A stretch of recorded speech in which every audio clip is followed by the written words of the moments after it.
fire burning in them. That fire is something that is helping them advance their career, pursue their goals, and moreover overcome the obstacles that are coming on their way. So Lavinia ma'am was able to identify who her culprit was with the help of DNA technology, and she also later on found out her purpose of life to help other victims and to be the voice. So if you haven't watched the first session, you can watch it by the link given in the description.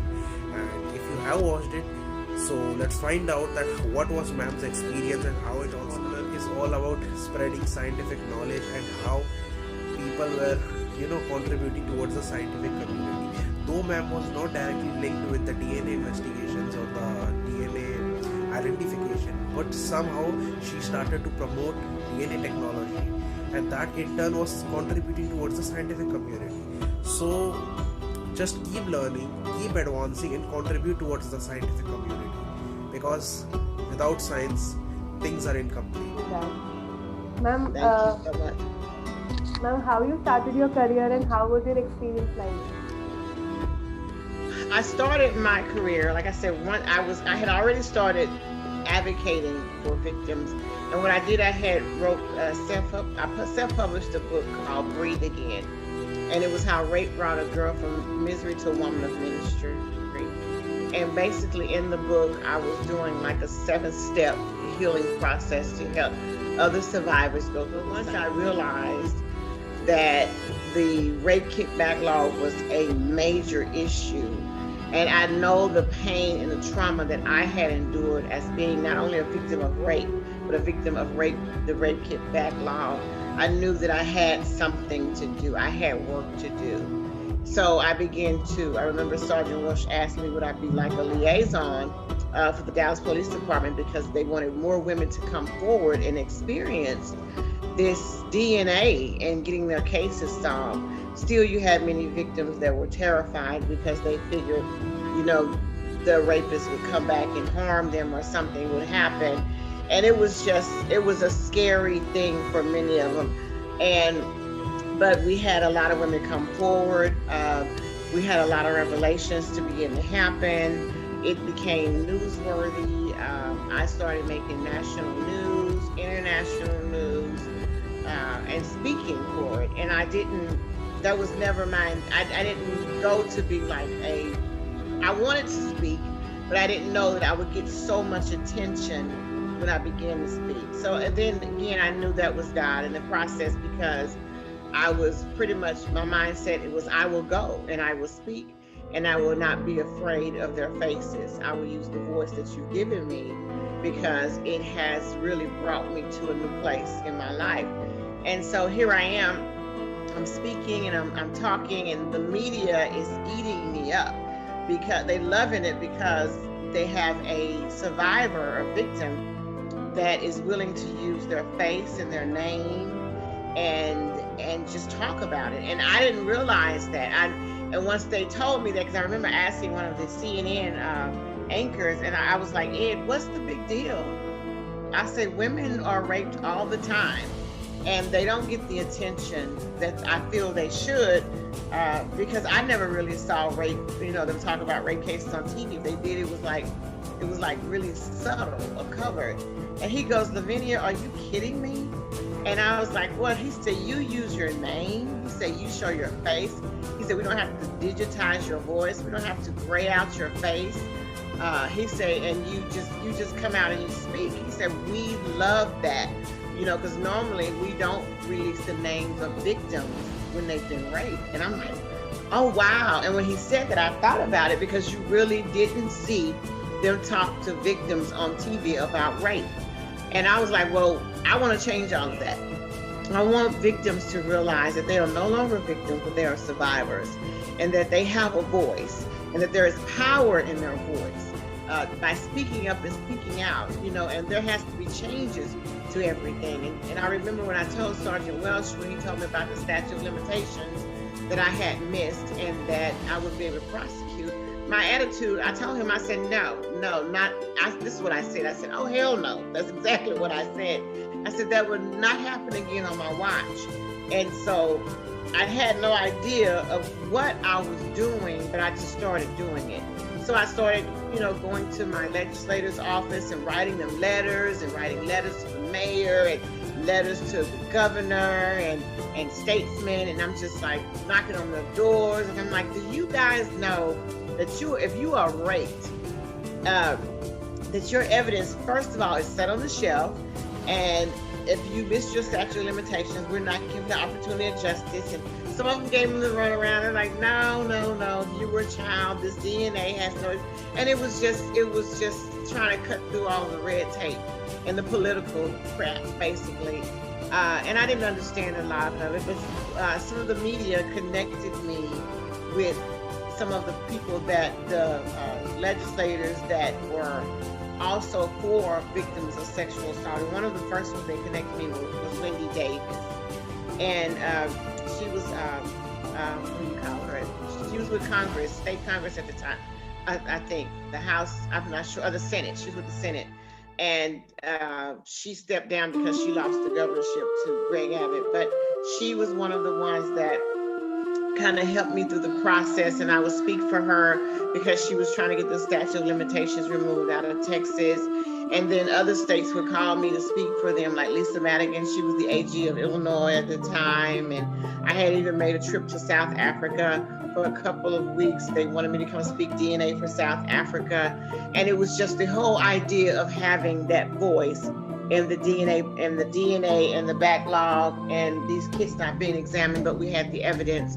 We had the funding to get it done. I went before Congress to talk to them about the rape kit backlog, and I had the privilege of sitting next to Mariska Hargitay with Law and Order SUV, who plays a detective there, and I've been everywhere talking about this. And that was just my calling. I knew it was my calling to do that. And then so I worked with Senator Cornyn with the SAFER Act and the funding for rape kit backlogs, on the federal level, and RAIN, and I just became just the voice. I'm like, if you need me, I'll go. And so it had got to the point where they were just calling me. They were just, and I would go. I didn't mind. I didn't mind being that fierce voice. And so I had my ministry, Hope Saves Ministry, which I still have. And under that umbrella of that ministry, that's what we do. We empower victims to use their voices on these cold cases, and what we can do and how we can make a difference. And with that, she was very successful. She compiled a team around her that can help her write up the law, and it was ironclad. And I was so excited. I was really excited that the momentum was still going. And she said she was inspired by the Me Too movement, because I guess she didn't realize how devastating, this rape had been, and how it was affecting us just alone in the state of Texas with our laws. And so she got to a point where she had finished and was getting ready to take it to be voted on. She called me and she goes, Lavinia, we want to name the law after you. And I was blown away. I was in tears, and I was like, no, that's not why I'm doing this. And she was pretty much like, yeah, but you did it, and this is why you deserve it. Because I had been fighting, and I didn't realize so much time had passed. I think it was like 14 years at the time, trying to make a difference and be a voice. But I just didn't add it up, because I would just go and I would just speak. And so that's pretty much how I got to where I'm at now. I just began to use my voice, and I realized that my voice was powerful. I would put on programs for other survivors to come and speak, just to give them an opportunity, give them a platform to use their voice and encourage others. And I promise you, it's been tedious, because of course, rape is a taboo. Nobody likes to talk about it. Nobody likes to put it in the forefront, but I'm that one that will do it. I'm very different. I try to be creative. My annual event is called Celebrate the Release. As a matter of fact, we're going to do it virtual this year, December the 5th. And it's basically, you release the balloon, you write down your traumas on your balloon, you release them back to God, our problems back to God. But we have like a little program, survivors share stories, we have counselors, we have different events, music, Christian comedian, just to empower survivors in our communities and raise awareness about sexual violence. It's so important that we do that and raise awareness about DNA, because we still have many victims that don't want to report their rape. They still blame themselves because society still victim blames, find reasons to say why it was your fault because you were dressed a certain way, or you were out too late, or you shouldn't have been from under your covering, or what have you. But it's the whole process of us changing the atmosphere and the mindset of how society looks at rape and how we handle it, and letting people know the importance of DNA, where even if we don't report, which is part of the law, we hold the evidence. I think it's 2 years, or I think that's been extended, but we hold it for them because that evidence could prosecute somebody else. Most likely your little guy that perpetrated, even if you knew him, I'm pretty unsure it's not a one-time thing that he would violate like that. So it's so much entails. It extends the statute of limitations and how you have to start processing it once we get the evidence off the shelves, and it's just a beautiful thing to see change go into effect and be done the way it is.